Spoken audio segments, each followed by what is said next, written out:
Pasasalamat ni Lolo Primo para sa kanyang mga kliyenteng OFW. Dito yan ginanap sa BP International House dito sa Austin. So, ayan, marami ng mga nakapilang, mga Pilipinang naimbitahan at nag-umpisa na nga magpapasok ng tao sa loob pa lang ay makikita mong napaka-elegante talaga ng kanilang pa-event na ito sa mga OFW ng Hong Kong.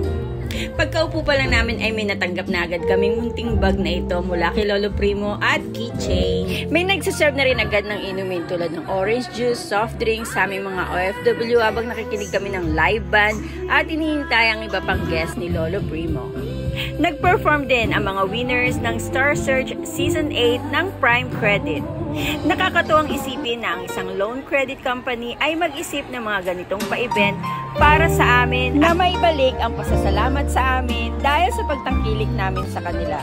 At pagdating naman sa pagkain, napakasasarap. Buffet style siya, kaya naman kahit ilang ulit, kahit ilang balik ka ay pwedeng-pwede.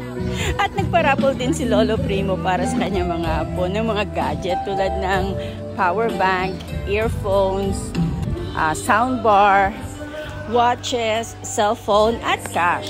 May mga pa-workshop din ang Prime Credit katulad ng pag-aaral ng gitara, pag-acting, kung saan nag-perform sila sa event na ito. At hindi pa yan, meron pang pa-love letters si Lolo Primo kung saan ang OFW ay susulat sa kanya at magsasabi kung bakit siya ang nararapat na mabigyan ng pamasko. At 10 ang kanyang napili para padalan ang pamilya nito sa Pilipinas ng Balikbayan Box. Kaya ikaw kabayan, kung hindi ka pa Prime Credit, mag-Prime Credit ka na. Baka ikaw sa susunod ang maka-experience ng mga ganitong pa-event ni Lolo Primo. Ayan guys, tapos na yung event.